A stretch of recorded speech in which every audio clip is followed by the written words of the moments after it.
অন্তর্বর্তী সরকারের উপদেষ্টা পদ থেকে পদত্যাগ করেছেন নাহিদ ইসলাম। তিনি তথ্য ও সম্প্রচার মন্ত্রণালয় ও ডাক, টেলিযোগাযোগ ও তথ্য প্রযুক্তি মন্ত্রণালয়ের দায়িত্বে ছিলেন। এই দুই মন্ত্রণালয়ের দায়িত্বে পেতে যাচ্ছেন উপদেষ্টা মাহফুজ। সন্ধ্যায় অন্তর্বর্তী সরকারের নির্ভরযোগ্য একটি সূত্রে এ তথ্য জানা গেছে।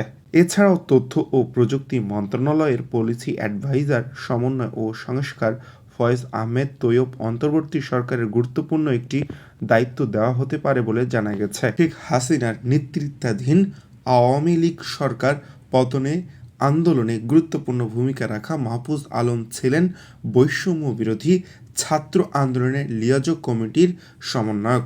প্রথমে মাহফুজ আলমকে প্রধান উপদেষ্টার অধ্যাপক মোহাম্মদ ইউনূসের বিশেষ সহকারী করা হয়। পরে তাকে অন্তর্বর্তী সরকারের উপদেষ্টা করা হয়। উপদেষ্টা করা হলেও এতদিন তাকে নির্দিষ্ট কোনো মন্ত্রণালয়ের দায়িত্ব দেওয়া হয়নি। সূত্র জানায়, তথ্য ও সম্প্রচার মন্ত্রণালয়ের দায়িত্ব পালনে পাশাপাশি ডাক, টেলিযোগাযোগ ও তথ্য প্রযুক্তি মন্ত্রণালয়ের দায়িত্ব পালনের ক্ষেত্রে মাহফুজ আলমকে সহযোগিতা করবেন বর্তমান তথ্য ও প্রযুক্তি মন্ত্রণালয়ের পলিসি অ্যাডভাইজার, সমন্বয়ক ও সংস্কার ফয়েজ আহমেদ তৈয়ব। এর আগে দুপুরে পদত্যাগ করেন উপদেষ্টা নাহিদ ইসলাম। তিনি রাষ্ট্রীয় অতিথি ভবনে যমুনায় প্রধান উপদেষ্টা অধ্যাপক মোহাম্মদ ইউনূসের কাছে পদত্যাগপত্র জমা দেন।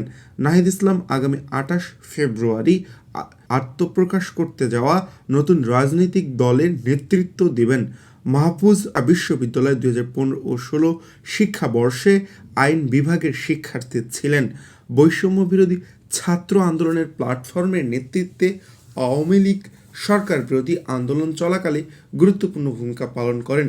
গত বছরের ১০ নভেম্বর উপদেষ্টা হিসেবে শপথ নেন মাহফুজ আলম। তবে তিনি কোনো মন্ত্রণালয়ের দায়িত্বে ছিলেন না। অন্তর্বর্তী সরকার গঠনের পর ২৮ আগস্ট প্রধান উপদেষ্টার বিশেষ সহকারী হিসেবে তিনি নিয়োগ পান।